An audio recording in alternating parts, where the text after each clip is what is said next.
আর দুনিয়ার বিজ্ঞান যা বলে বলুক যে এই কারণে ছেলে হয়, ওই কারণে মেয়ে হয়, সব কারণ বাদ, মূল কারণ হলো আল্লাহ যেটা চায় সেটাই হয়।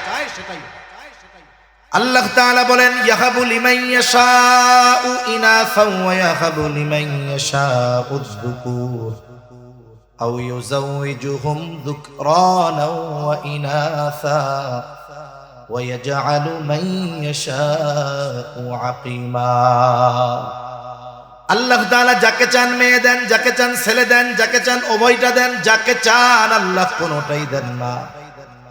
আর কন্যা সন্তান যদি হয় বেজার হওয়া যাবে না, কারণ কন্যা সন্তান হওয়াটাকে স্বয়ং আল্লাহ তাআলা সুসংবাদ বলেছে। কন্যা সন্তান হওয়া কি সংবাদ বলেন, জোরে বলেন, কি সংবাদ? সুসংবাদ। এখন আপনারা যদি কেউ সুসংবাদ দেয়, আপনার মুখটা চেহারাটা পেঁচার মতো কালা এরকম বানায় ফেলবেন? আমরা কেউ বানাবো সুসংবাদ পাইলে? খুশি হব না আরো? তাহলে কন্যা সন্তান হইলে এটা সুসংবাদ। যদি এই কন্যা সন্তানের এই সুসংবাদে যদি কারো চেহারা অন্ধকার হয়ে যায়, কালো হয়ে যায়, পেঁচার মতো হয়ে যায়, তাইলে তার আর ওই জাহেলিয়াতের সময়ের মানুষের মধ্যে মিল পাওয়া যায়। কেন? ওই জাহেলিয়াতের সময়ের মানুষদেরকে যখন কন্যা সন্তানের সুসংবাদ দেওয়া হইতো, আল্লাহ বলতেছেন, ওয়াইদা বুশিরা আহাদুহুম বিল উনসা যাল্লা ওয়াজহুহু।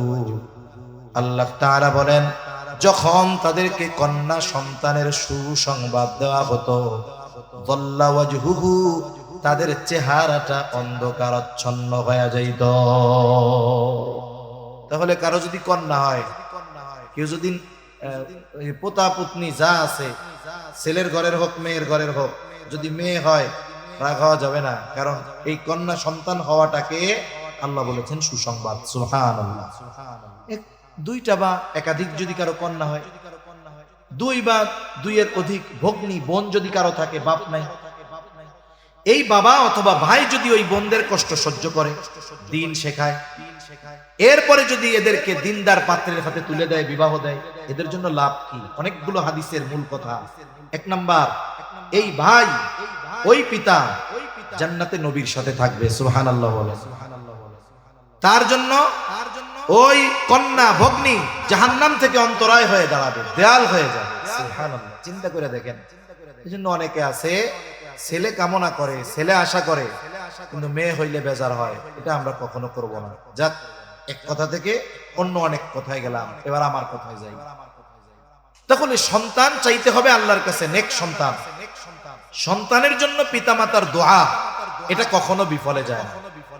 হয়তো ওই দোয়ার প্রভাব কাছাকাছি অথবা দূরবর্তী সময়, আজ অথবা কাল, হায়াতে কখনো না কখনো মা বাবার দোয়ার প্রভাব সন্তানের জীবনে পরিলক্ষিত হয়। আলহামদুলিল্লাহ, আলহামদুলিল্লাহি ওয়া কাফা ওয়া সালামুন আলা ইবাদিহিল্লাযীনা ইসতাফা। আম্মা বা'দু ফাআউযু বিল্লাহি মিনাশ শাইতানির রাজীম। বিসমিল্লাহির রহমানির রহিম। ইয়া আইয়ুহাল্লাযীনা আমানু কু আনফুসাকুম ওয়া আহলিকুম নারা। وقال رسول الله صلى الله عليه وسلم كلكم راعين وكلكم مسؤولون عن رعيته، أو كما قال النبي صلى الله عليه وسلم صدق الله العلي العظيم وصدق رسوله النبي الكريم، ونحن على ذلك لمن الشاهدين والشاكرين، والحمد لله رب العالمين. سبحانك لا علم لنا إلا ما علمتنا إنك أنت العليم الحكيم. اللهم صل على محمد وعلى آل محمد كما صليت على إبراهيم وعلى آل إبراهيم إنك حميد مجيد.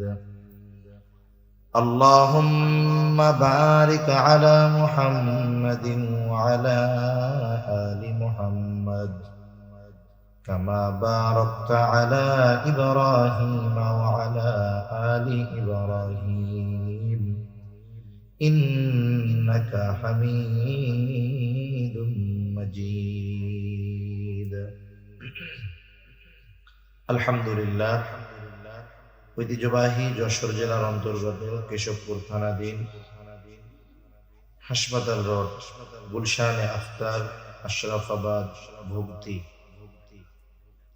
হযরত মাওলানা আব্দুল জলিল রহমাতুল্লাহ আলাইহি কর্তৃক প্রতিষ্ঠিত আশরাফুল উলুম মাদ্রাসার বার্ষিক ওয়াজ মাহফিলের সম্মানিত শ্রদ্ধেয় সভাপতি, আমন্ত্রিত উলামায়ে কেরাম, সামনে উপস্থিত মুরব্বিয়ানে কেরাম, সমবয়সী যুবক বন্ধু, স্নেহের ছোট ভাই, মাইকের আওয়াজ যত দূরে যায় নিজ নিজ স্থানে অবস্থানরত সম্মানিত শ্রদ্ধা মা ও বোন,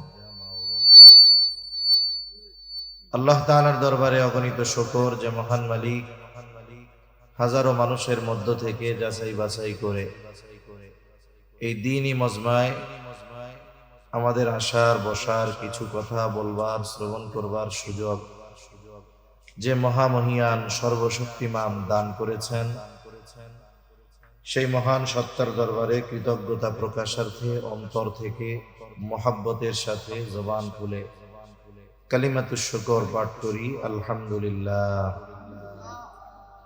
অগণিত দুরূদ ও সালাম সাইয়্যিদুল আম্বিয়া, আশরাফুল আম্বিয়া, খাতামুল আম্বিয়া, ইমামুল মুরসালিন, রাহমাতুল লিল আলামিন, মুহাম্মাদুর রাসূলুল্লাহ সাল্লাল্লাহু আলাইহি ওয়াসাল্লামের উপর।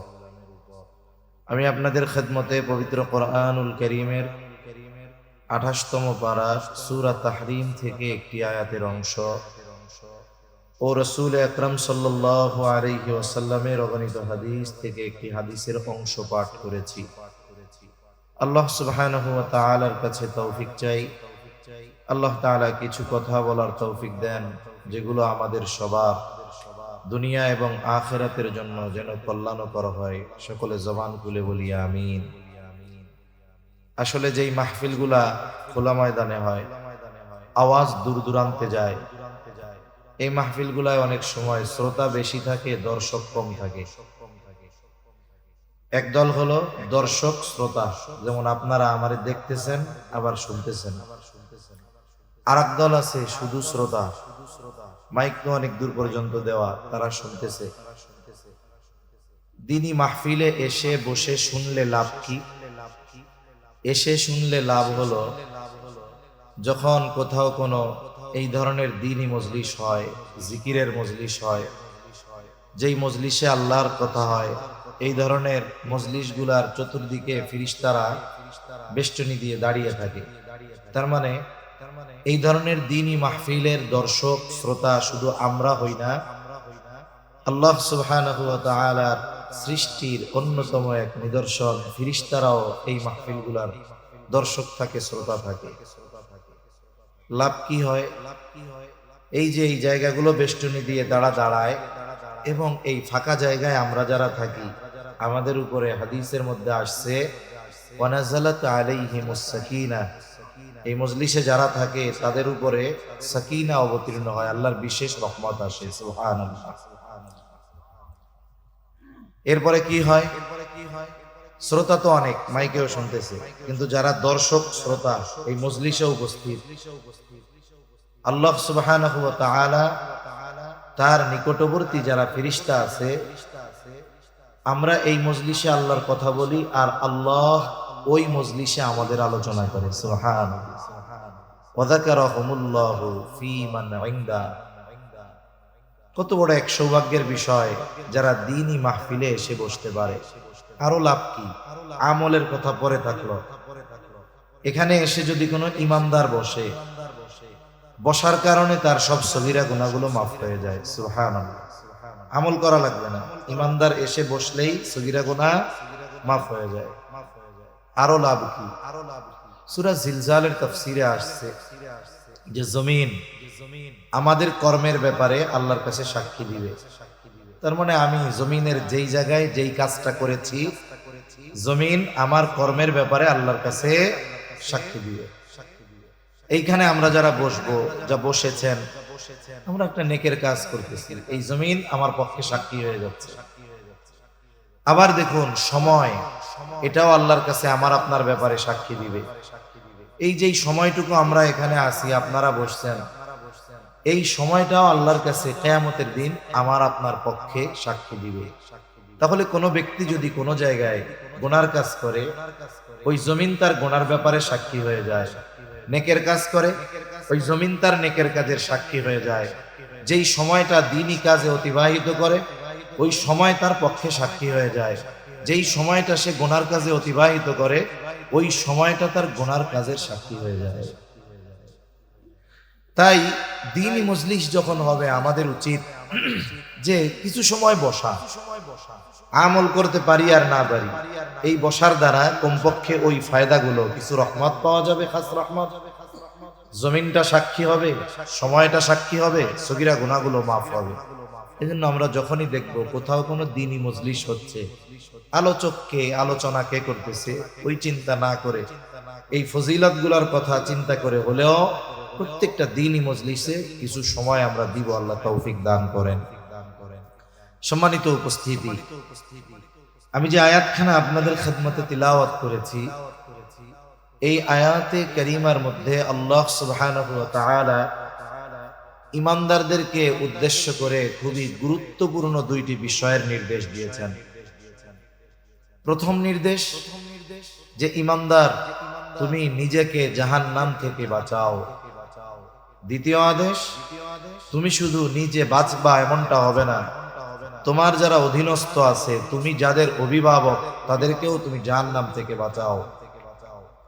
নিজেকে জাহান্নাম থেকে বাঁচানো এটা যেমন ফরজ, অধীনস্থদের জাহান্নাম থেকে বাঁচানো এটাও ফরজ। তবে অধীনস্থদের মধ্যে যারা আছে সবার ব্যাপারে আমরা আজকে কথা বলবো না। আমরা আজকে অধীনস্থদের মধ্যে আল্লাহর দেওয়া অন্যতম নেয়ামত সন্তান কেন্দ্রিক কিছু কথা আমরা আলোচনা করব ইনশাআল্লাহ। কারণ এই পৃথিবীতে আল্লাহ তাআলা আমাদেরকে যত নেয়ামত দিয়েছেন, এই নেয়ামত গুলার মধ্যে অন্যতম দামি এক নেয়ামত হলো সন্তান। যদি কোনো ব্যক্তির হাজার হাজার কোটি টাকা থাকে, অনেক সম্পদের মালিক, কিন্তু আল্লাহ তাআলা তাকে কোনো সন্তান দেয় নাই, আপনি ওই ব্যক্তিকে জিজ্ঞাসা করবেন যে আল্লাহ তাআলা তো আপনাকে দুনিয়ায় সম্পদের কোনো অভাব দেন নাই, কিন্তু সন্তান তো নাই। যদি এই রকমটা না হয়ে এমন হতো যে আল্লাহ সুবহানাহু ওয়া তাআলা আপনাকে জীবন চলার মতো সম্পদ দিয়েছে, কিন্তু সাথে সাথে আল্লাহ তাআলা দুইটা সন্তান দিয়েছে, আপনার কাছে কোনটা পছন্দনীয় হতো? আমার দিল বলে উনি ওই কথাটাই বলবে যে আল্লাহ যদি জীবন চলার মতো সম্পদ দিয়ে দুইটা সন্তান দিত, এটাই আমার জন্য বেশি পছন্দের ছিল। কারণ আমি মারা যাবার পর আমার এই সম্পদেরা, আমার এই সম্পদগুলো মানুষেরা নিয়ে নিবে। হয়তো 2-1 বছর আমার কথা মনে রাখবে, একটা সময় আমার কথা ভুলে যাবে। কিন্তু আমার যদি দুইটা সন্তান থাকতো, তারা আমার শুধু সম্পদের উত্তরাধিকার হতো এমন নয়, বরং আমার জন্য দোয়া করতো, আমার কথাটা তারা মনে রাখতো, আল্লাহর কাছে আমার মাগফিরাত কামনা করতো। তাহলে কোনো ব্যক্তির যদি সম্পদ থাকে, সন্তান না থাকে, ওই সম্পদ তাকে প্রকৃতপক্ষে শান্তি দিতে পারে না। আবার যদি কোনো ব্যক্তির এমন হয় আল্লাহ তাআলা তাকে অনেক সম্পদ দিয়েছে, সন্তানও দিছে, কিন্তু সন্তান অবাধ্য, মাদকাসক্ত, পাপাচারে লিপ্ত, বলুন তো সম্পদও আছে, সন্তানও আছে, কিন্তু শান্তি আছে? শান্তি নাই। কারণ যেই পরিবারে একটি মাদকাসক্ত সন্তান আছে, যেই পরিবারে একটি অবাধ্য সন্তান আছে, ওই পরিবারের মানুষ জানে যে তারা কত অশান্তিতে থাকে। অনেক মাতা পিতা মাদকাসক্ত সন্তানের ভয়ে এতটা তটস্থ থাকে যে তারা তাদের জীবনকে নিরাপদ মনে করে না। তারা ভয়ে থাকে, কোন সময় না জানি আমার এই অবাধ্য মাদকাসক্ত সন্তান মাদকের নেশায়, টাকার চাহিদায় আমাকে হত্যা না করে ফেলে। অনেক অভিভাবক এইরকম পেরেশানি, চিন্তা, ভয়ে থাকে। তাহলে সন্তান আছে, সম্পদ আছে, কিন্তু সন্তান অবাধ্য বলে শান্তি নাই। কিন্তু কোন ব্যক্তির যদি এমন হয়, লোকটা ভ্যান চালিয়ে জীবন যাপন করে, কোন মতে দিন মজুর দেয়, মানুষের জমিতে কাজ করে, কিন্তু আল্লাহ সুবহানাহু ওয়া তাআলা তাকে দুইটা নেককার সন্তান দিয়েছে। নেককার সন্তান অথবা হাফেজ, আলেম। বলুন তো, সম্পদ হয়তো তার কম, হয়তো 3 বেলা ভালো খাইতে পারে না, কিন্তু যদি তার ঘরের সন্তানেরা নেককার হয়, তার বিবি যদি নেককার হয়, বলুন তো ওই লোকটার শান্তি আছে না নাই? শান্তি আছে। তার মানে মানব জীবনে সন্তান হলো শান্তির অন্যতম কারণ। মানব জীবনে একটা মানুষের সন্তান হতে পারে সবচেয়ে বড় অশান্তির কারণ। সম্পদের মাধ্যমে শান্তি পাওয়া যায় না, কিন্তু যদি নেককার সন্তান থাকে ওই সন্তানের কারণে শান্তি পাওয়া যায়। তো সম্মানিত উপস্থিতি, এই সন্তান আল্লাহ প্রদত্ত দামি এক নেয়ামত। শুধু নেয়ামত তা নয়, এই সন্তান আল্লাহ তাআলার পক্ষ থেকে আমানত। আল্লাহ সুবহানাহু ওয়া তাআলা দুইটা জিনিসকে দুনিয়ার অলংকার হিসাবে অভিহিত করেছেন, আবার ওই দুইটা জিনিসকে আল্লাহ সুবহানাহু ওয়া তাআলা আমাদের জন্য ফিতনা, পরীক্ষা বলে অভিহিত করেছেন। আল্লাহ তাআলা বলেন, ইন্নামা আমওয়ালুকুম ওয়া আওলাদুকুম ফিতনা। আল্লাহ সুবহানাহু ওয়া তাআলা জানিয়ে দেন, সম্পদ, সন্তান আমাদের জন্য ফিতনা। আবার আল্লাহ তাআলা কোরআনুল কারীমের আর আয়াতের মধ্যে এই সম্পদ আর সন্তানকে দুনিয়ার অলংকার বলে অভিহিত করেছেন। আল্লাহ তাআলা বলেন, আল মালু ওয়াল বানুনা জিনাতুল হায়াতিদ দুনিয়া। আল্লাহ তাআলা বলেন, আল মাল সম্পদ, আল বানুন সন্তান, জিনাতুল হায়াতিদ দুনিয়া এটা হলো দুনিয়ার হায়াতের, দুনিয়ার জীবনের অলংকার। তাহলে এই সন্তান আমার আপনার জন্য নেয়ামত, আমার আপনার জন্য আমানত।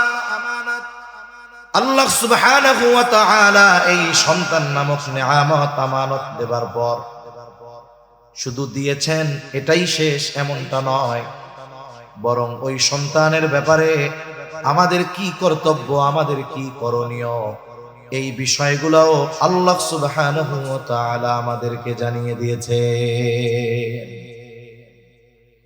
এই দুনিয়ার অনেক মানুষ আছে যারা মনে করে সন্তান হলো জীবন চক্রের একটা অংশ। যার একটা সন্তান আছে 5-6 বছর বয়স, আর তিনি চাকরি করেন, ব্যবসা করেন।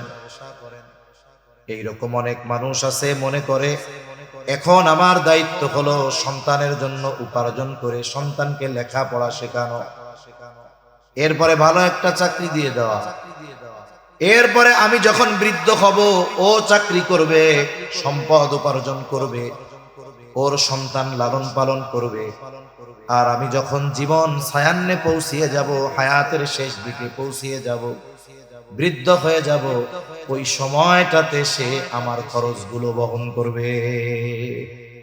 তার মানে বাইরুটেশন জীবন এরকম চলতে থাকবে। ও এক সময় আমাকে বৃদ্ধকালে খাওয়াবে, ও বৃদ্ধ হবে, ওর সন্তান ওরে খাওয়াবে। অনেকে মনে করে সন্তান হলো এই যে হায়াতের এই চক্রের একটা অংশ, মানে এইভাবে চলতেই থাকবে। আসলে তো বিষয়টা এমন নয়। শরীয়তে ইসলাম এই সন্তান নামক আমানত, সন্তান নামক এই নেয়ামত কি করতে হবে তাদেরকে, আমার ব্যাপারে, তাদের ব্যাপারে আমাকে কি করতে হবে, আমার কি দায়িত্ব, এটা জানিয়ে দিয়েছে ইসলাম। সন্তান হলো এটাই শেষ নয়, বরং ওই সন্তানকে কিভাবে গড়ে তুলতে হবে, সন্তানের ভবিষ্যৎ কিভাবে বিনির্মাণ করতে হবে, এই সমস্ত গুরুত্বপূর্ণ বিষয়গুলোর সমাধানও ইসলাম দিয়ে দিয়েছে। তাই সন্তান দেওয়ার পরে এই সন্তান প্রতিপালন পদ্ধতি, সন্তানের তারবিয়ত কোন সিস্টেমে হবে, এটাও ইসলাম আমাদের জানিয়ে দিয়েছে। তাহলে একজনের সন্তান হলো, দায়িত্ব শেষ নয়, বরং এই সন্তানকে গড়ে তুলতে হবে, এই সন্তানকে দ্বীনের উপরে গড়ে তুলতে হবে। এই দ্বীনি প্রতিপালন, দ্বীনি তারবিয়ত প্রত্যেকটা মুমিনের জন্য তার সন্তানকে দ্বীনের উপরে গড়ে তোলা, দ্বীনি তারবিয়ত দেওয়া, এটা অভিভাবকের জন্য ফরজ। আমার সন্তানকে দ্বীনি তারবিয়ত দেওয়া আমার উপরে ফরজ। যে ইমানদার তার সন্তানকে দ্বীনের উপরে গড়ে তোলা তার উপরে ফরজ। যেই আয়াতাংশ আপনাদের খেদমতে তিলাওয়াত করেছি, এই আয়াতে আল্লাহ তাআলা বলেন, ইয়া আইয়ুহাল্লাযীনা আমানু কু আনফুসাকুম ওয়া আহলিকুম নারা, হে ঈমানদারেরা, নিজে জাহান্নাম থেকে বাঁচো, অধীনস্থদেরকেও বাঁচাও। তার মানে আমাকে জাহান্নাম থেকে বাঁচাতে হবে, এটা আল্লাহর আদেশ, ফরজ। আমি নিজেকে জাহান্নাম থেকে বাঁচাবো কেমনে? একজন মানুষ ঈমান আনার মাধ্যমে অনন্তকাল জাহান্নাম থেকে বাঁচার নিশ্চয়তা পেয়ে যায়। কেমন যেন আল্লাহ তাআলা বলতেছে, ও বান্দা, ঈমান আনার মাধ্যমে অনন্তকাল জাহান্নাম থেকে বাঁচার নিশ্চয়তা পাইলা, এইবার আমি আল্লাহর বিধিবিধান, হুকুম, আহকাম মেনে চলার মাধ্যমে ক্ষণস্থায়ী কিংবা দীর্ঘস্থায়ী জাহান্নামের শাস্তি থেকে তুমি নিজেকে বাঁচাও। জাহান্নাম থেকে বাঁচার জন্য ঈমান আনার পরে কি করতে হবে? বলে ইবাদত করতে হবে। তাইলে জাহান্নাম থেকে বাঁচার জন্য আমার কি করা দরকার? বলে নামাজ, রোজা, হজ ফরজ হয়েছে হজ করো, যাকাত ফরজ হয়েছে যাকাত দাও। তার মানে যত করণীয় বর্জনীয় বিষয়গুলো আছে এইগুলা করো।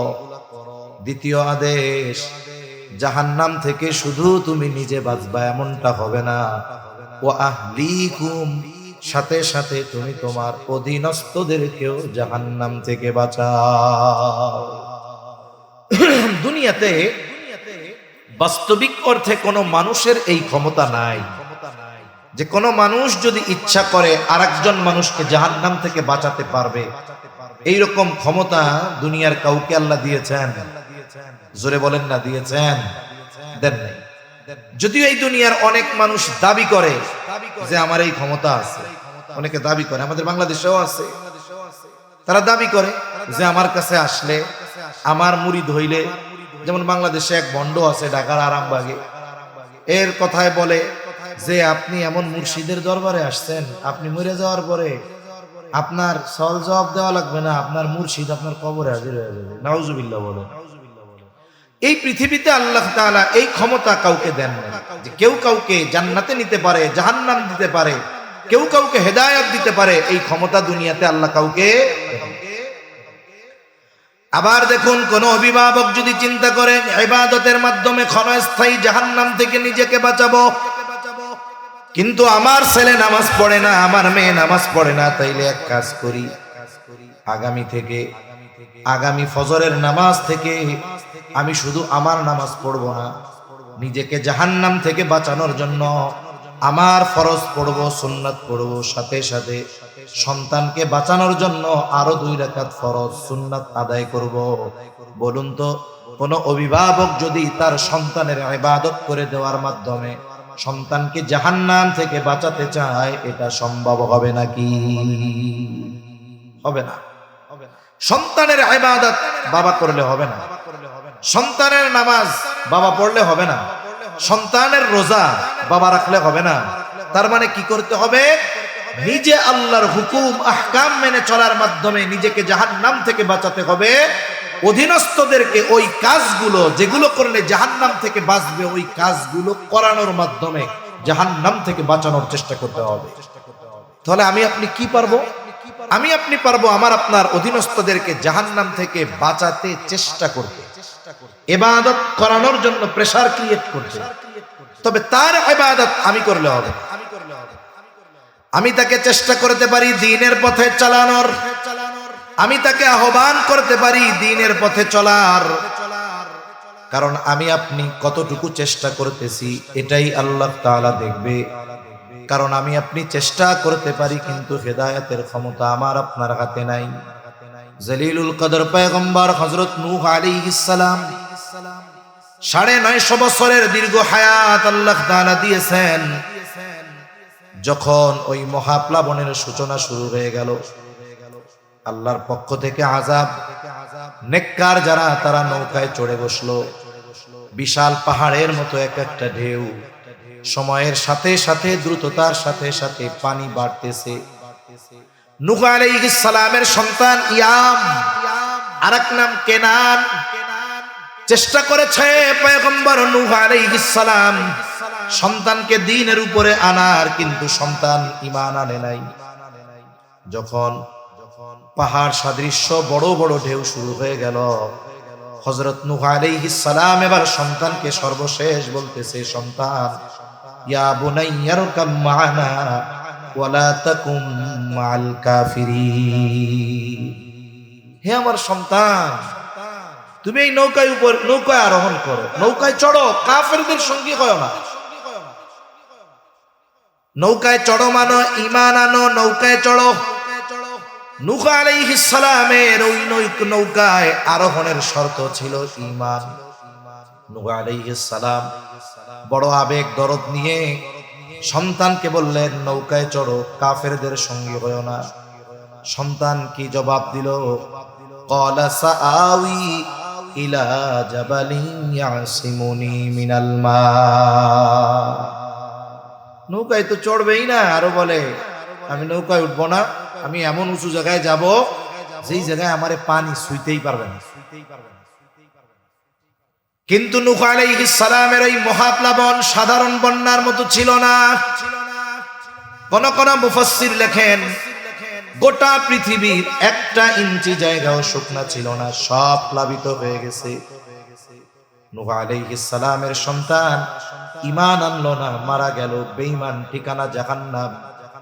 বলেন তো, নূহ আলাইহিস সালাম সন্তানকে দ্বীনের উপরে আনার ক্ষেত্রে চেষ্টায় কোনো কমতি করেছেন নাকি? কোনো কমতি করছেন? করেন নাই। আপনাদের কি ঘুম আসতেছে? তাকবীর দেন তো, নারায়ে তাকবীর, নারায়ে তাকবীর। তাহলে একটু এই আওয়াজে আমার কথার জবাব দিয়েন। নূহ আলাইহিস সালাম কি সন্তানকে দ্বীনের উপরে আনার ক্ষেত্রে চেষ্টায় কোনো কমতি করছে? করেন। কিন্তু সন্তানের হেদায়েত নসিব হয় না, সন্তান জাহান্নামী।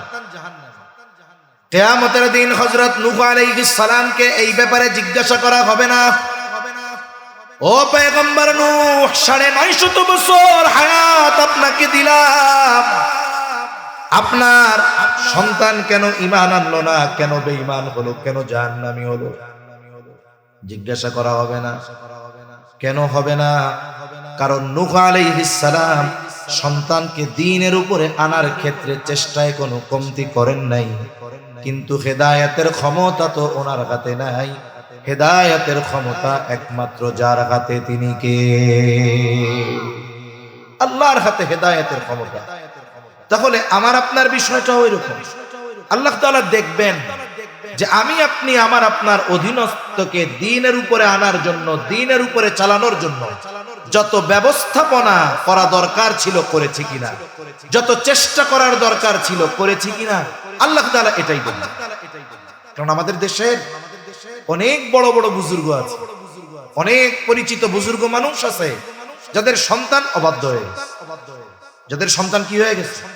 অবাধ্য হয়ে গেছে।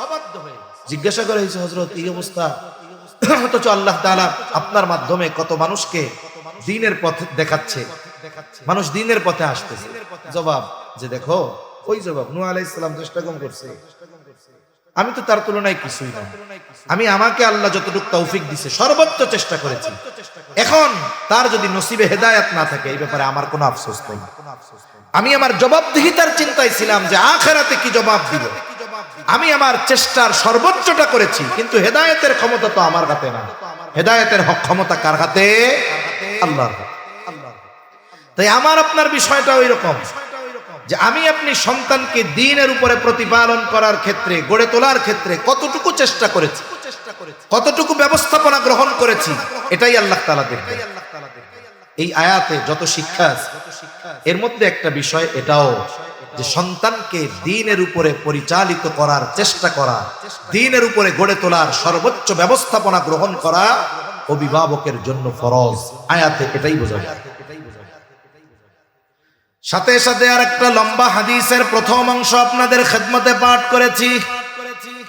নবীজি সাল্লাল্লাহু আলাইহি ওয়াসাল্লাম এই হাদিসের শুরুতেই বলেছেন, কুল্লুকুম রাঈন ওয়া কুল্লুকুম মাসউলুনা আন রাইয়াতিহি। নবীজি বলেন, তোমরা প্রত্যেকেই দায়িত্বশীল, প্রত্যেককে তার দায়িত্বের ব্যাপারে জিজ্ঞাসা করা হবে। প্রত্যেকেই আমরা দায়িত্বশীল, তার মানে আমার অধীনস্থ যারা আছে আমি তাদের ক্ষেত্রে দায়িত্বশীল অবশ্যই। রাষ্ট্রপ্রধান, তাকে ওই রাষ্ট্রের ব্যাপারে জিজ্ঞাসা করা হবে। প্রত্যেকে যে দায়িত্বে আছে তাকে তার দায়িত্বের ব্যাপারে আল্লাহ কিয়ামতে জিজ্ঞাসা করবে। যেহেতু আমি আমার পরিবারের অভিভাবক, দায়িত্বশীল, আমাকে আমাদেরকে আমাদের পরিবারের ব্যাপারে আল্লাহ জিজ্ঞাসা করবে। আমার অধীনস্থদের মধ্যে অন্যতম সন্তান, যেহেতু সন্তান কেন্দ্রিক কিছু কথা, এই সন্তানের ব্যাপারে আল্লাহ কিয়ামতে আমাকে আপনাকে জিজ্ঞাসা করবে। কি জিজ্ঞাসা করবে? কেউ যদি মনে করে যে আল্লাহ হয়তো জিজ্ঞাসা করবে, ছেলেরা কি ভালো মন্দ খাওয়াইতা, সপ্তাহে 2-4 বার গোশত খাওয়াইছো, তুমি কি তাকে ভালো কাপড় দিয়ে জামা বানিয়ে দিয়েছিলা, তুমি কি তার আরামের ব্যবস্থা করেছিলা, তুমি কি তাকে দেশের সবচাইতে দামি স্কুল মাদ্রাসায় পড়াইছিলা? এগুলো আল্লাহ জিজ্ঞাসা করবে না, বরং আল্লাহ জিজ্ঞাসা করবে যে তুমি সন্তানকে দ্বীন কতটুকু শিখাইছো, তুমি সন্তানকে ঈমান কতটুকু শিখাইছো, ইলম কতটুকু শিখাইছো, আমল কি শিখাইছো, তুমি আমি আল্লাহর পরিচয় তোমার সন্তানকে শিখিয়েছো কিনা, এই ব্যাপারেই কিয়ামতে আল্লাহ তাআলা অভিভাবকদেরকে জিজ্ঞাসা করবে। এই দুনিয়ার অনেক মা বাবা আত্মতুষ্টিতে ভুগে এই বিষয়টাকে সামনে রেখে বলে, হুজুর সন্তানের জন্য সব করছি। কি করছেন? সন্তান আমি মরে যাওয়ার পরে কোনো টেনশন নাই, ওর পরে আরো 2 প্রজন্ম বৈশা বৈশা খাবে, হুজুর কোনো টেনশন নাই। তার মানে চিন্তা করছে সন্তানের জন্য অঢেল সম্পদ রেখে গেলাম, মানে আমি সব দায়িত্ব পালন করছি। হুজুর সন্তানকে দেশের সবচেয়ে দামি স্কুলে পড়াইছি, হুজুর আলহামদুলিল্লাহ, ভালো খবর। শুধু তাই না হুজুর, আল্লাহ তাআলা দিছে আমারে, অসুবিধা কি? পাঠায়া দিছি, সেই ক্যামব্রিজ বিশ্ববিদ্যালয় থেকে পিএইচডি করে আসছে, ডক্টরেট করে আসছে, অনেক শিক্ষিত আমার সন্তান হুজুর। তার মানে সে কি মনে করতেছে? সন্তানকে দুনিয়ার হাল ধরায়া দিছে, আর তিনি একজন গর্বিত পিতা হিসাবে নিজেরে জাহের করতেছে। কিন্তু ও বুঝতেছে না, ওই সন্তান যদি কিয়ামতে জাহান্নামী হয়, ওরে গলা ঠাইসা ধরবে, পাড়ায়া ধরবে যে তোর কারণে আমি জাহান্নামী হয়েছি।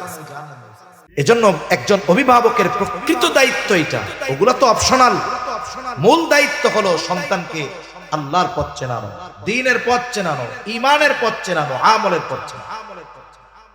এই হাদিসের মধ্যে অনেক শিক্ষণীয় বিষয় আছে, এর মধ্যে এটাও একটা যে আমার আপনার অধীনস্থর ব্যাপারে যেহেতু কিয়ামতে জিজ্ঞাসিত হতে হবে, যেই বিষয়ে জিজ্ঞাসিত হতে হবে ওই বিষয়গুলো দুনিয়ায় আমার আপনার সন্তানকে অর্জন করানো দরকার। তাহলে কোরআন হাদিসের আলোকে সন্তানকে দ্বীনের উপরে গড়ে তোলা, এটা অভিভাবকের জন্য আবশ্যকীয় এক কর্তব্য, আবশ্যকীয় এক দায়িত্ব, ফরজ। এখন আসেন, আমার এই সন্তানের দ্বীনি তারবিয়াত এটা শুরু হবে কখন থেকে? যেহেতু দর্শক যা হয় হোক, শ্রোতা তো অনেক, তাই না? অনেক মানুষ আছে সামনে বৈশাও ওয়াজ ঠিক মতো শুনে না, একটু ঝিমটিম আসে, পরিশ্রম করে হয়তো অনেকে, কিন্তু অনেক শ্রোতা আছে মাহফিলে না আইসা একেবারে কোট বাই কোট শুনে পরের দিন 4 দোকানে ঝড় তুলে হুজুরে এসে পরে কয়, দেয় না এই হুজুর, ওই হুজুরে ওয়াজের মধ্যে এরকম এই কথাগুলা কইছে কেন? তার মানে বোঝা গেল কি, এইরকম কিছু মুখলেস শ্রোতা কিন্তু মাইকের আওয়াজে বাইরে 4 দোকানে চা পান করে আর বিড়ি টানে আর ওয়াজ শুনে, হুজুরে কি কয় কোনটা ধরা যায়? যাক আলহামদুলিল্লাহ, ওনারাও মনোযোগী শ্রোতা, কারণ অনেক সময় মানুষ ভুল ধরতে গিয়েও সঠিক পথের দিশা পেয়ে যায়, হয় কি হয় না? এই 2-3 বছর আগে নেদারল্যান্ডের একজন পার্লামেন্ট মেম্বার ছিলেন, কট্টর ইসলাম বিদ্বেষী। আপনারা হয়তো শুনে থাকবেন, এই নেদারল্যান্ডে রাষ্ট্রীয় পৃষ্ঠপোষকতায় কোরআন পোড়ানোর ব্যবস্থা করা হয়েছে। এই যারা করছে এর মধ্যে উনি একজন। তা উনি দুনিয়ার লাইনে শিক্ষিত মানুষ, ইসলামের প্রতি বিদ্বেষ অনেক। তা উনি যতটুকু বিদ্বেষ পোষণ করেন মনে, এটা হলো শুনে শুনে।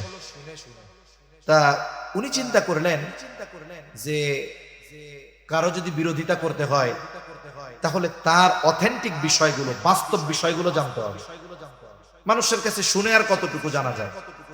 আর ইসলাম বিদ্বেষীদের বিদ্বেষের যেই টার্গেট, এর মধ্যে হলো পবিত্র কোরআনুল কারীম। কারণ এটা তো আমাদের সংবিধান, এটার মধ্যে থেকে সে খুঁজে বের করতে চায় কোন কোন জায়গায় এদের ধরা যায়।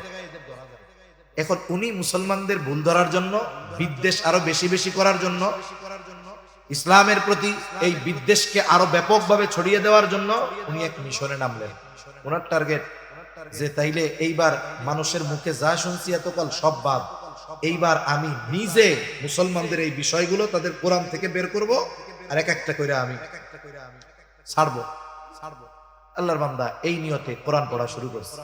হয়তো ভাষাও শিখছে, শিক্ষিত মানুষ, অথবা ইংলিশ ট্রান্সলেশন বা অনুবাদ কোরআন পড়ছে, যাই হোক। কিন্তু আল্লাহর বান্দা পড়তে পড়তে বিরোধিতা করার জন্য পড়ছে, কিন্তু পড়তে পড়তে এক সময় তো কোরআনের নূর, তার প্রভাব তার অন্তরে আসছে। কয়েক বছর নাই যাইতে ওই আল্লাহর বান্দা ঈমান এনে মুসলমান হয়ে গেছে। সুবহান। অনলাইনে সার্চ দিলেও পাবেন। তো চিন্তা করে দেখেন, অনেক সময় মানুষ কি হয়, বিরোধিতার জন্য এসেও কি হয়, আল্লাহ তাআলা ওই বিরোধিতাটাকে পরিবর্তন করে দেন তার হেদায়েতের কারণে। হযরত ওমর রাদিয়াল্লাহু তাআলা হত্যা করার জন্য গেছে, তাই না? কিন্তু অবস্থা কি হয়েছে, নিজের গলাটা নবীর সামনে দিয়া চলে আসছে। তা এইরকম অনেক শ্রোতা মাইকে থাকে, এটা আমরা জানি। তা ওনাদেরও শোনা দরকার, সেজন্য শ্রোতা অনেক, দর্শক যা হয়। তাহলে কোন সময় থেকে সন্তানের এই তারবিয়াত শুরু হবে? এর একটা শুরু তো আছে। যে কোনো জিনিস ভালোভাবে সম্পাদন করার জন্য এই জিনিসটার প্রস্তুতি আগ থেকে নিতে হয়। যেমন আমরা যখন কোনো কাজ করার চিন্তা করি, প্রথম কি করি? কাজ শুরু করার আগে একজন ইমানদার আল্লাহ তাআলার কাছে তৌফিক চায় যে আল্লাহ, এই কাজটা করার ইচ্ছা করতেছি, আপনি এই কাজটা সহজ করে দেন। প্রথম দোয়া করে, এরপরে চেষ্টা করে। মনে করেন একজন ইচ্ছা যে নিজের হাতে লাগানো কাঁঠাল গাছের কাঁঠাল খাবে, হায়াত মৌতের মালিক আল্লাহ। কাঁঠাল গাছ লাগাইলেও কাঁঠাল খাওয়া তৌফিকে হবে কিনা আল্লাহ জানে, লাগানোর পরে গাছ বাঁচবে কিনা আল্লাহ জানে। তখন কি করে? দোয়া করে, আল্লাহ আমার একটা বড় মনে আশা যে আমি নিজের হাতে গাছ লাগানো গাছের ফল খাবো, হ্যাঁ আল্লাহ আপনি আমার এই সুযোগটা দিয়েন। এখন মনে করেন উনি দোয়া শুরু করছে, মনের আশা পূরণ করার জন্য শুধু দোয়াই করতেছে, গাছ টাছ আর লাগায় না। এখন বলেন তো, এখন যদি উনি শুধু দোয়া করতে থাকে, তাহলে ওই দোয়ার আলোকে যদি প্র্যাকটিক্যাল আমল না করে, তাইলে কি মনের আশা পূরণ হবে? পূরণ হবে না। কিন্তু সূচনা হবে দোয়া থেকে। তা সাধারণ ধারণা হলো সন্তানের তারবিয়াত, এই সন্তানের প্রতিপালন দ্বীনের উপরে গড়ে তোলা, এই তারবিয়াত শুরু হবে কখন? বলে সন্তান যখন মায়ের দুধ ছাড়বে, 5-6 বছর হবে বোঝার পরে। কিন্তু শরীয়তে ইসলাম জানিয়ে দেয়, না না, সন্তানের তারবিয়াত সন্তান দুনিয়ায় আসার পর অথবা বড় হওয়ার পরে নয়, বরং সন্তান দুনিয়ায় ভূমিষ্ঠ হওয়ার বহু পূর্বে সন্তান প্রতিপালনের প্রস্তুতি শুরু হয়ে যায়। কোরআনুল কারীমে একটা দোয়া আছে, দোয়া। এই দোয়াটা এমন দোয়া, আল্লাহ বলেন এই দোয়াটা যারা করে তারা রহমানের খাঁটি বান্দা। সুবহানাল্লাহ বলেন। পবিত্র কোরআনুল কারীমের সূরা ফুরকান, এই সূরার একবারে শেষ দিকে আল্লাহ তাআলা ওয়া ইবাদুর রহমান, রহমানের বান্দারা কারা, তাদের গুণাবলী কি, তাদের কোয়ালিফিকেশন কি, অনেকগুলো গুণের কথা আল্লাহ বর্ণনা করেছেন। এর মধ্যে একটা গুণ হলো, আল্লাহ বলেন الذين يقولون ربنا هب لنا من أزواجنا وذرياتنا قرة أعين وجعلنا للمتقين إماما। আল্লাহ তাআলা বলেন রহমানের বান্দা তো তারা কারা? আল্লাযীনা ইয়াকুলুনা রব্বানা, যারা বলে ও আমার রব, হাবলানা মিন আজওয়াজিনা ওয়া যুররিয়াতিনা কুররাতা আয়ুন, আপনি আমাদেরকে এমন স্ত্রী সন্তান দান করেন যারা আমাদের চক্ষু শীতলকরণের কারণ হবে। ওয়াজআলনা লিল মুত্তাকিনা ইমামা, আপনি আমাদেরকে মুত্তাকিনদের ইমাম বানিয়ে দেন। এই যে একটা দোয়া, এই দোয়াটা এমন দোয়া, বলে যে বিবাহ করে নাই সেও এই দোয়া করবে, যে করছে বিবাহ সেও করবে, বিবাহ করছে সন্তান নাই, বলে সেও করবে। যার সন্তান হইছে সেও করবে। এখন সে হইছে দাদা, বলে তাও করবে। বলে যতদিন হায়াত আছে ততদিন এই দোয়া সে করতে থাকবে। এটা হলো সন্তান তারবিয়াতের সূচনা। এর মাধ্যমে আমি আল্লাহর কাছে কি চাইলাম? আল্লাহর কাছে চাইলাম একজন নেককার বিবি, একজন নেককার সন্তান। এই যে নেক সন্তানই তো আমাদের মূল টার্গেট। সন্তানের এত তারবিয়াত, দিন শেখানো, মূল উদ্দেশ্য কি? সন্তানটা নেককার হবে।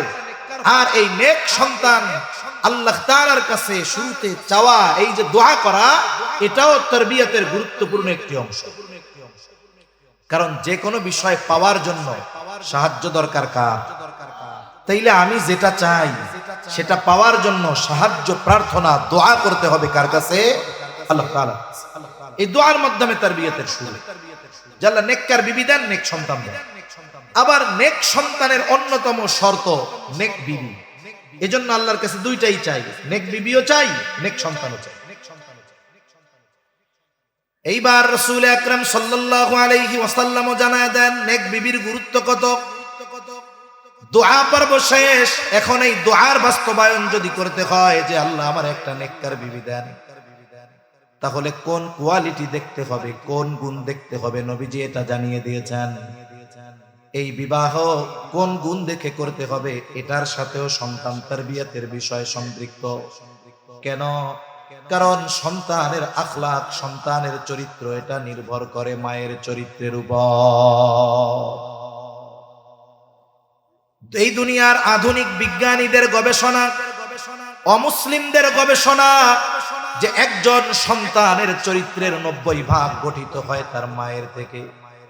তার মানে একজন সন্তান তার চরিত্রের 90% গঠিত হয় তার মায়ের থেকে। একজন বাবা ভালো খাবারের ব্যবস্থা করতে পারে, পোশাকের ব্যবস্থা করতে পারে, চিকিৎসার ব্যবস্থা করতে পারে, বাসস্থানের ব্যবস্থা করতে পারে, কিন্তু সন্তানের চরিত্র গঠনে সবচাইতে বড় ভূমিকা রাখে সন্তানের মা।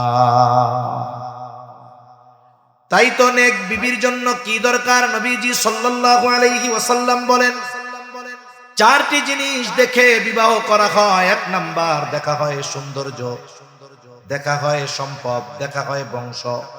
4 নাম্বার, দেখা হয় দিনদারিত্ব। তবে নবীজি দিনদারিত্বের ব্যাপারে বলেন, ফাগফার বিদাতিদ দ্বীন, তোমরা দিনকে প্রাধান্য দাও। তার মানে দিন হলো মূল বিষয়, বাকিগুলো হলো অপশনাল বিষয়। বলুন তো, একজন পরীক্ষা দিয়েছে, এখন তো ম্যাট্রিক পরীক্ষা চলতেছে, 4 সাবজেক্টে গোল্ডেন A+ পেয়েছে। 4 সাবজেক্ট গোল্ডেন A+, কিন্তু অঙ্কে 2টা গোড়ার ডিম। আমারে বলেন তো, ও 4 সাবজেক্টে 100তে 100 পাইলেও কিছু আসে যায়? জোরে বলেন, আসে যায়? এই 4 সাবজেক্টের মার্ক কাজে লাগবে তখন যখন মূল সাবজেক্ট গুলায় পাস হবে। একটা নারীর সৌন্দর্য কাজে লাগবে তখন যখন তার দিনদারিত্বপূর্ণ থাকবে।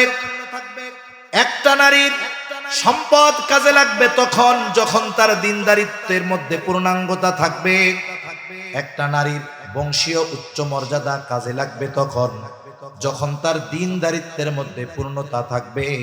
এখন যদি চেহারাটা সুন্দর হয়, দিন চেহারা সুন্দর হয়, বংশ অনেক উচ্চ হয়, সম্পদ অনেক বেশি হয়, তবে যদি বদ্দিন হয়, আল্লাহর কসম ওই সৌন্দর্য, ওই সম্পদ আর ওই বংশীয়র তার কোনো দাম নাই।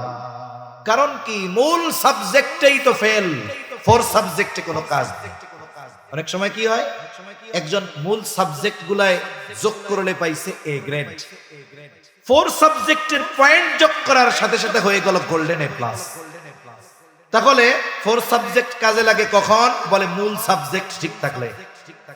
মূল সাবজেক্ট হলো দিনদারিত্ব। কোন নারীর যদি দিনদারিত্ব ঠিক থাকে, বাকিগুলো কাজে লাগে ভালো, তাহলে তো ভালোর উপরে ভালো। আর যদি এমন কারো ক্ষেত্রে হয়েই যায় যে না, দিনদারিত্বে কমতি নাই, তবে চেহারাটা একটু শ্যামলা, সম্পদ অনেক বেশি নাই, বংশ অনেক উচ্চ নয়, আর আল্লাহ তাআলার কাছে সম্মানিত হওয়ার জন্য তো বংশের উচ্চ মর্যাদার দরকার নাই। যদি ওইটাই হইতো, তাইলে হযরত বেলাল রাদিয়াল্লাহু তাআলা আনহুর মর্যাদা, সম্মান এত হইতো না যে নবীজি মেরাজে গিয়া হযরত বেলালের চলার যে পায়ের আওয়াজের শব্দ নবীজির কান পর্যন্ত পৌঁছাইছে। সুবহানাল্লাহ। সে হাটে জমিনে আওয়াজ চলে গেছে কোথায়। যদি এটা বংশের উপরে নির্ভর করে হতো তাইলে তো বেলালের মর্যাদা এত হইতো না। যদি বংশই হতো মর্যাদার মাপকাঠি, তাইলে আবু জেহেলের করুণ পরিণতি হইতো। তাহলে দিনদারিত্বকে প্রাধান্য দিতে হবে। আর একজন দিনদার মা, এটা সন্তানের অন্যতম হক।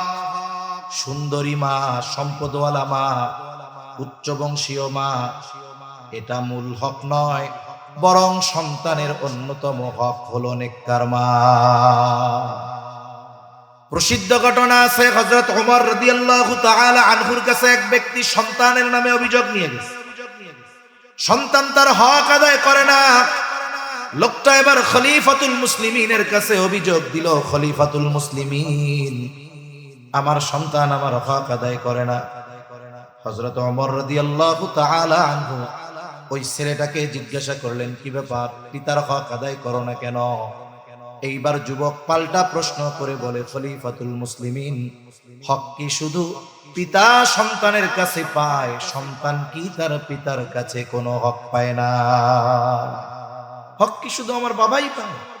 আমার কি কোনো হক আমার পিতার উপরে নাই? হযরত ওমর রাদিয়াল্লাহু তাআলা আনহু মৌলিক কয়েকটি হকের কথা বলেছেন। এর মধ্যে এক নাম্বার তিনি বলেছেন, প্রত্যেকটি সন্তানের তার পিতার কাছে প্রথম ও প্রধান হক হলো একজন নেককার মা। একজন নেককার মা, এটা প্রত্যেকটি সন্তানের হক।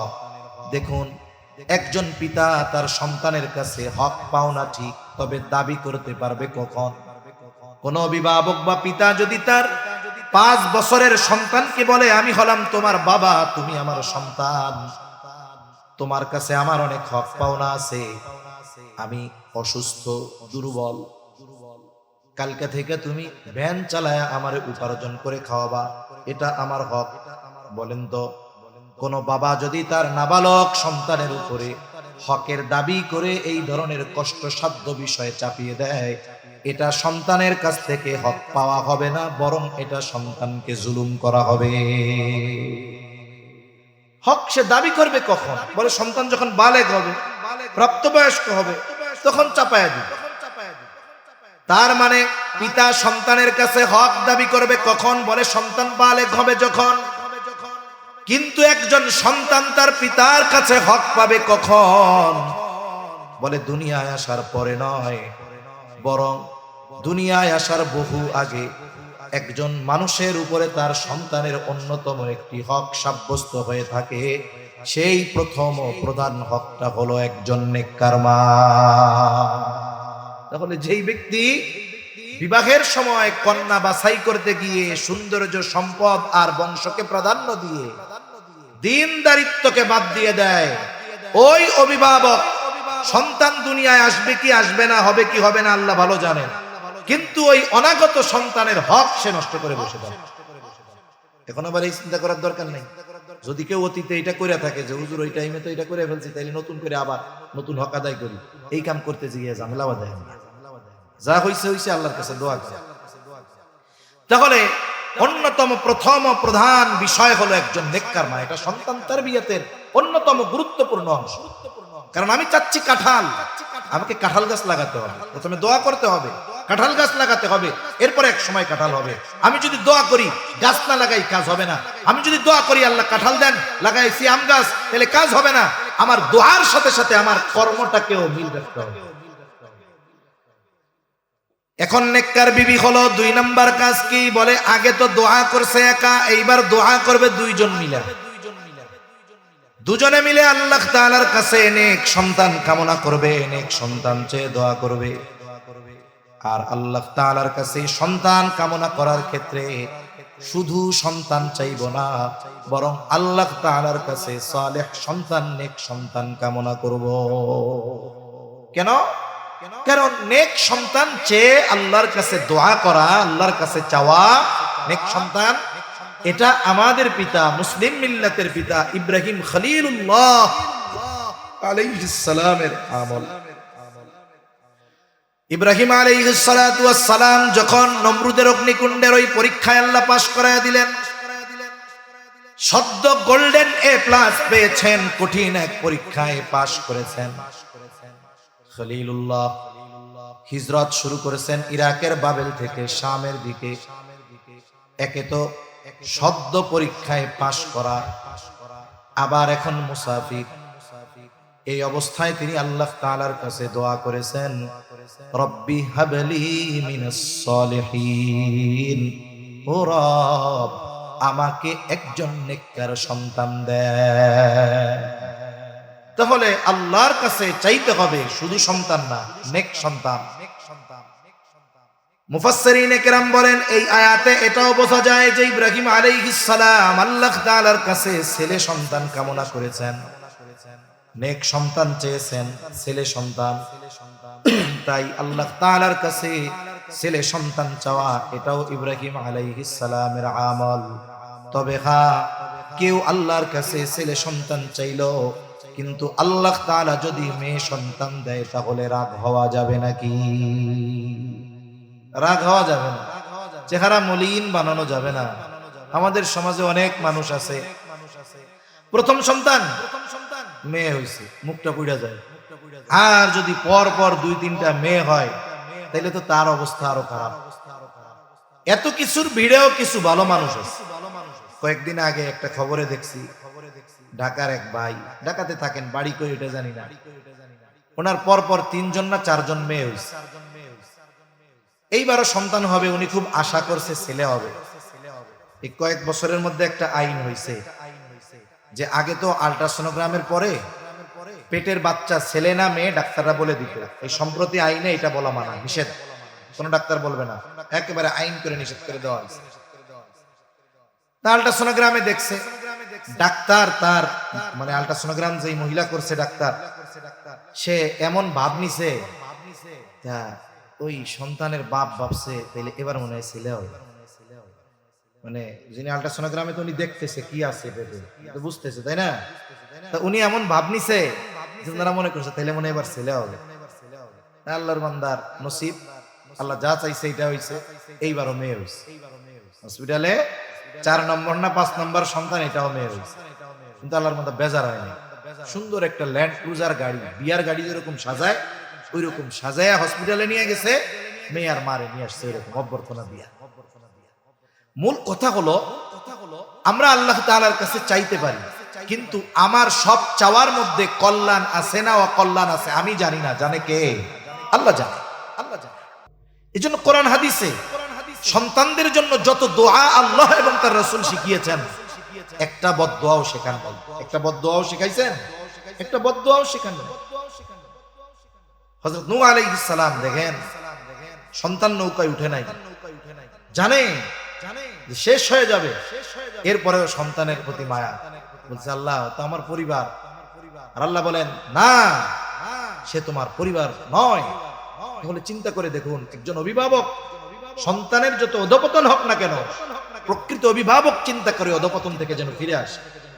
কিন্তু আমাদের দেশে ছোটবেলায় আমরাও দেখছি, আমাদের অভিভাবকরাও এরকম অনেক সময় বলছেন যে একটু বাচ্চার চঞ্চলতায় অতিষ্ঠ হয়ে অনেক মা বাবা আছে বদদোয়া করে। খবরদার, এটা করা যাবে না। অনেক মা বাবা, মা এমন বদদোয়া করে, বলে আল্লাহ যেন তোর বুক আর আমারে না দেখায় রে। দেখা গেল ওই বাচ্চা অ্যাক্সিডেন্ট করে মরে গেল, মাথার উপর দিয়ে ট্রাক চলে গেছে, ওর মুখ দেখার আর সুযোগ আছে? আমি আপনি 2-4 দিন আফসোস করবো যে আরে কি হইলো বাচ্চাটা, কিন্তু ওই মা সারা হায়াত কান্না করবে, আরে ওই সময়টাতে যদি বদদোয়া না কইরা নেক দোয়া করতাম, আল্লাহ তো দোয়া কবুল করছে, চেহারা দেখার আর সুযোগ রাখে নাই। এজন্য যদি কখনো সন্তানের কোনো কর্মে কাজে তার উপরে রাগও আসে, গোসাও আসে, ওই অবস্থায়ও বদদোয়া করব না, আমরা তার জন্য নেক দোয়া করব। হয়তো হতে পারে আমি কষ্টে আছি, এই কষ্টের সময় দোয়া করলাম, যদি দোয়াটা নেক দোয়া করি আল্লাহ হয়তো কবুল করে নিবে, একটা সময় না একটা সময় ও সঠিক পথে ফিরে আসবে। তাহলে সন্তান তারবিয়াতের দ্বিতীয় বিষয় বলে সন্তানের জন্য নেক দোয়া করা। কারণ সন্তানের জন্য যদি মা বাবা নেক দোয়া করে, এই দোয়ার প্রভাব সন্তানের জীবনে পরিলক্ষিত হবেই, আজ অথবা কাল। তাই সন্তান তারবিয়াতের প্রথম বিষয় হলো নেককার মা, দুই নাম্বার বিষয় হলো নেক দোয়া। এইবার আল্লাহ তাআলা তাকে সন্তান দান করলেন। সন্তান দুনিয়ায় ভূমিষ্ঠ হবার পর সন্তানের কিছু হুকুক আছে, হক আছে, এই বিষয়গুলো আদায় করা। এরপরে যখন সন্তান দুধ ছাড়বে, আস্তে আস্তে বড় হবে, সন্তানের জন্য তারবিয়াতের প্র্যাকটিক্যাল বিষয়গুলোর সূচনা করা। সন্তান দুনিয়ায় আসার পরে সন্তানের জন্য গুরুত্বপূর্ণ কমপক্ষে 4টি বিষয়ের তারবিয়াত দিতে হবে। আর এই 4 বিষয়ের তারবিয়াত সন্তানকে দেওয়া, 4 বিষয়ের উপরে সন্তানকে শিক্ষা দেওয়া, গড়ে তোলা, এটা প্রতিটা অভিভাবকের উপরে ফরজ। 1 নাম্বার, সন্তান যখন একটু বুঝতে শিখবে ওই সময়টা থেকে নিয়েই সন্তানকে ঈমানের তারবিয়াত দিতে হবে। 2 নাম্বার, আখলাক শেখাতে হবে। 3 নাম্বার, ইলম শেখাতে হবে। 4 নাম্বার, অবশ্যই তাকে আমল শেখাতে হবে। বলুন তো, এই 4 বিষয় যার মধ্যে নাই সে কি জাহান্নাম থেকে বাঁচতে পারবে? 1 নাম্বার, যদি ঈমান না থাকে তাইলে তো তার আর উপায় নাই, তার সবকিছুই ব্যান, সে অনন্তকাল জাহান্নাম। তাহলে 1 নাম্বার, আমার সন্তানকে অনন্তকালের জাহান্নাম থেকে বাঁচানোর জন্য ঈমান শেখাতে হবে। 2 নাম্বার, তাকে আখলাক শেখাতে হবে। কারণ একজন মানুষের চারিত্রিক সৌন্দর্য যদি গড়ে না ওঠে তাহলে সে ইবাদত করতে পারে না। তার মধ্যে বেয়াদবি থাকে, তার মধ্যে অবাধ্যতা থাকে, এজন্য তাকে তারবিয়াত শেখাতে হবে। 3 নাম্বার, তাকে ইলম শেখাতে হবে। কেন? বলে আমল বা ইবাদতের জন্য ইলম দরকার। যে ইবাদত জানে না সে ইবাদত করবে কেমনে? আর ঈমান আনার পরে যদি সে ইবাদত না করে তাহলে তাকে ক্ষণস্থায়ী কিংবা দীর্ঘস্থায়ীর জন্য জাহান্নামে যাওয়া লাগতে পারে। তাহলে বলেন, আমরা যদি সন্তানকে জাহান্নাম থেকে বাঁচাতে চাই, আমাদের সন্তানদের এই 4 বিষয়ের প্রশিক্ষণ, এই 4 বিষয়ের শিক্ষা দেওয়া দরকার আছে না নাই? উপরন্তু এই 4 বিষয়ের তারবিয়াত দেওয়া, ছেলে হোক কিংবা মেয়ে, অভিভাবকের জন্য ফরজ।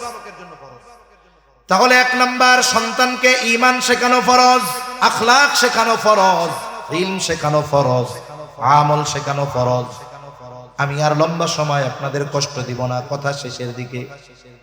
যারা এখানে আছেন মাইকে শুনতেছেন, কথাগুলো একটু দিলের কান দিয়ে শুনবেন। দেখুন, ঈমান শেখানো দরকার, অভিভাবকের জন্য ফরজ। ধরেন পিতার জন্য ফরজ, কিন্তু পিতা তো চাকরিজীবী। অনেক চাকরিজীবী পিতা আছে, সন্তানের সাথে তার চোখাচোখি হয় সপ্তাহে 1 দিন। খুব ভোরে ফজর পড়ে সে তার কর্মস্থলে চলে যায়, রাতে ফিরতে ফিরতে 11টা 12টা বাজে। যাওয়ার সময় সে দেখে যায় সন্তান ঘুম, আবার অফিস থেকে এসে দেখে সন্তান ঘুম। শুধুমাত্র জুমার দিন বাবা আর সন্তানের মধ্যে দেখা হয়। নাইলে সন্তান বাপরে সপ্তাহে 6 দিন দেখে না, দেখে মাত্র 1 দিন। বলেন তো, এই বাবার কি ওই পরিমাণ সময় আছে যে সময় ব্যয় করে সন্তানকে ঈমান, আখলাক, ইলম আর আমল শেখাবে? এই সুযোগ কি বাবার আছে? জোরে বলেন না, আছে? নাই, নাই। বলতে পারেন হুজুর তাইলে মা শেখাবে। আমাদের দেশের অধিকাংশ গৃহিণী যারা, এদের যেই কর্মব্যস্ততা, দেখা যায় 3 বেলা রান্না করে। যদি বাড়িতে ফসল টসল আসে তাইলে তো আরো কষ্ট।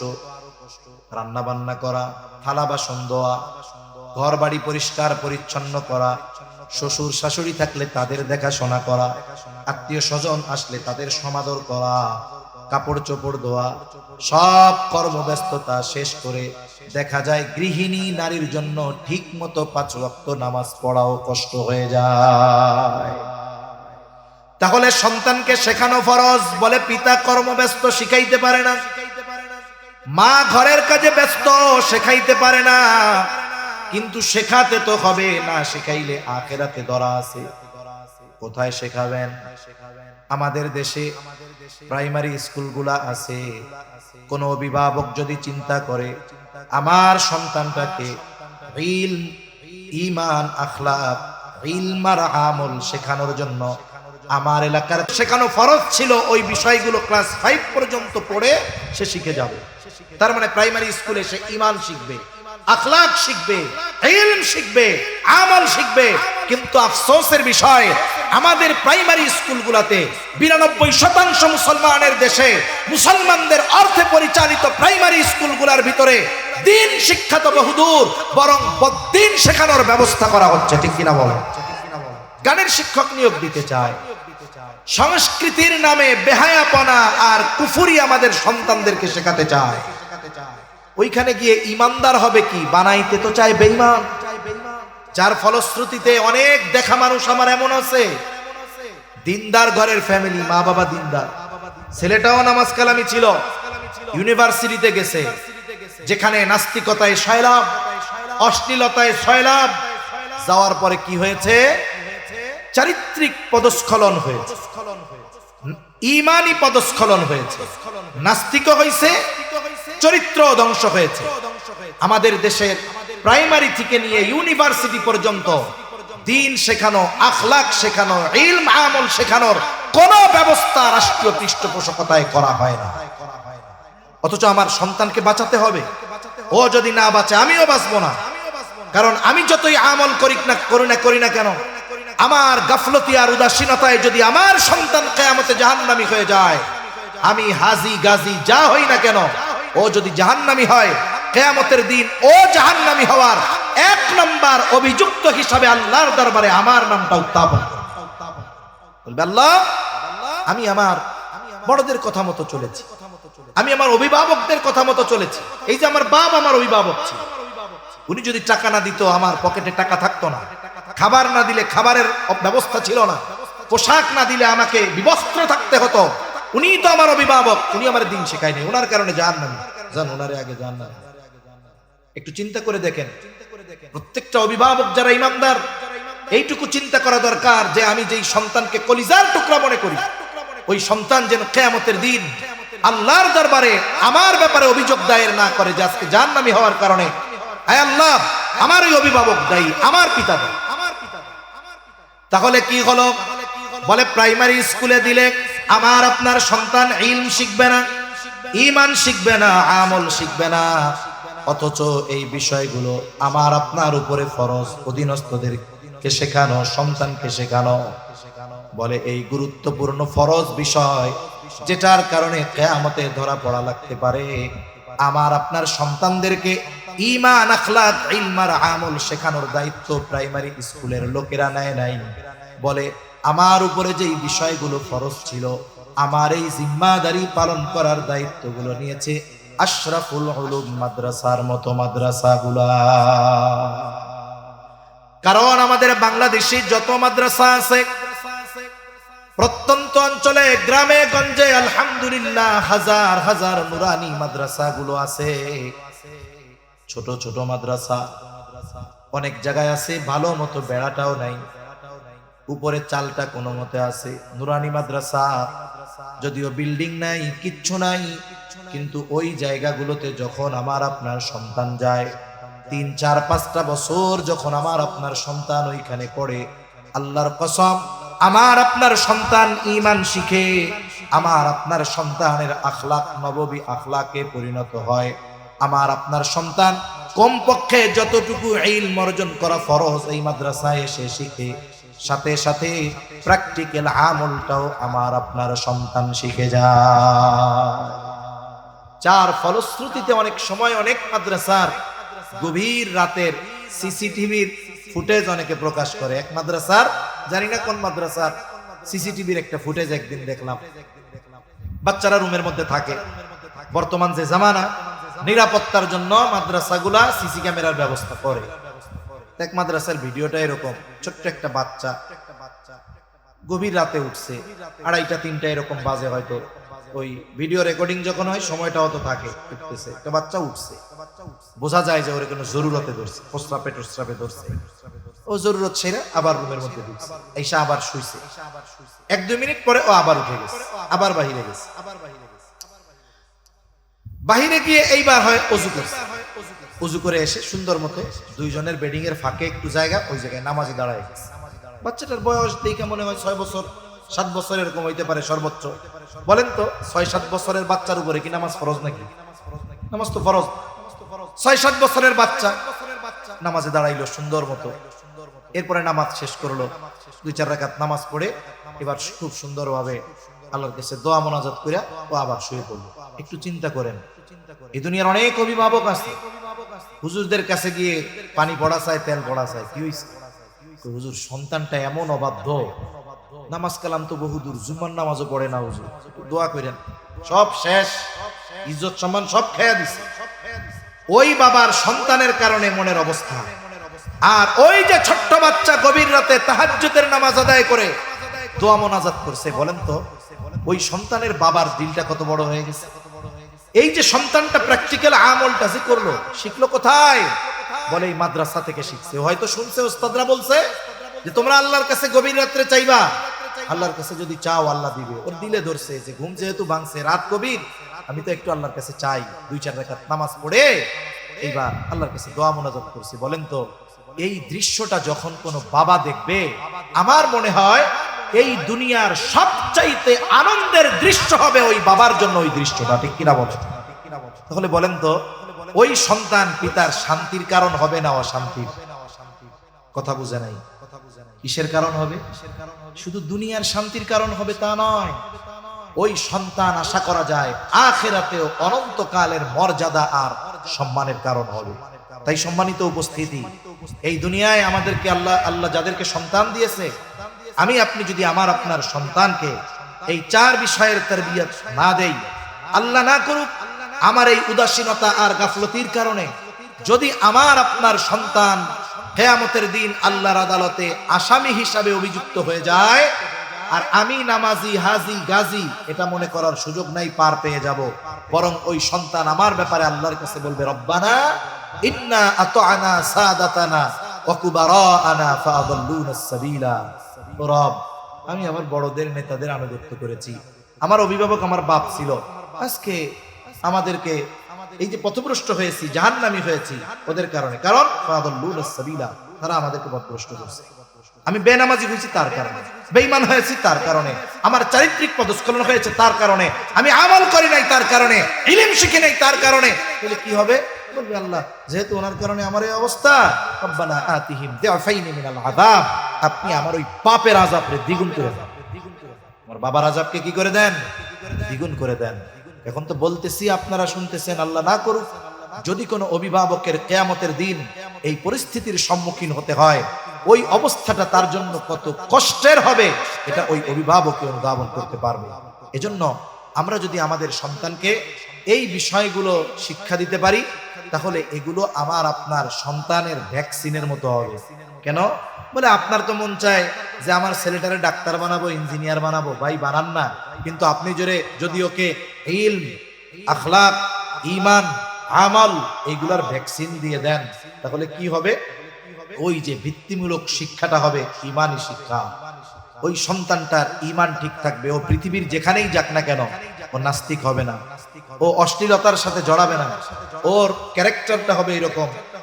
একটা মাছ আছে বাইন মাছ, না কেদার মধ্যে যায় গায়ে কেদা লাগে না, তাই না? ওর অবস্থা হবে এরকম। ও ইউরোপ যাবে, আমেরিকা যাবে, কিন্তু ইউরোপ আমেরিকান ওই অশ্লীলতা, নাস্তিকতা, ওইগুলার পচা কাদা গন্ধ ওর গায়ে লাগবে না। কেন? বলে আপনি তো তাকে ভিত্তিতে ঈমান, আখলাক, ইলম আর আমলের ভ্যাকসিন দিয়ে দিয়েছেন। তাই আমরা যদি চাই আমাদের এই সন্তান নামক আমানত, সন্তান নামক নেয়ামত আমাদের জন্য দুনিয়া আখিরাত উভয় জাহানে মর্যাদা, সম্মান আর কল্যাণের কারণ হোক, তাহলে আমরা আমাদের সন্তান ছেলে হোক কিংবা মেয়ে হোক সবাইকে কমপক্ষে এই 4 বিষয়ের তারবিয়ত দেওয়ার জন্য মাদ্রাসায় ভর্তি করব ইনশাআল্লাহ। আর এই মাদ্রাসাগুলোর প্রতি আমরা কল্যাণকামী হব, কারণ এনারাই আমাদের উপরে আল্লাহ প্রদত্ত যেই বড় জিম্মাদারি দায়িত্ব ছিল, আমরা দুনিয়ার ব্যস্ততায় এইগুলা করতে পারি না, ওনারাই দায়িত্ব নিয়ে আমাদের এই বড় দায়িত্বটা ওনারা পালন করে দেন। এজন্য আমরা মাদ্রাসাগুলোর প্রতি সদয় হব, মাদ্রাসাগুলোর প্রতি আন্তরিক হব, আমাদের সব সন্তানদেরকে কমপক্ষে প্রাথমিক শিক্ষাগুলো মাদ্রাসায় দিব। আল্লাহ সুবহানাহু ওয়া তাআলা আমাদের সবাইকে কথাগুলো বোঝার তৌফিক দান করেন। সকলে জবান খুলে বলি আমিন। ওয়া আখিরু দাওয়ানা আলহামদুলিল্লাহি রাব্বিল আলামিন। Presents by Kuakata media centre. হক্কানি আলেমদের নিত্য নতুন ভিডিও পেতে আমাদের চ্যানেলটি সাবস্ক্রাইব করুন। কুয়াকাটা মিডিয়া সেন্টার, ইসলামিক বিনোদনের বিশ্বস্ত সঙ্গী।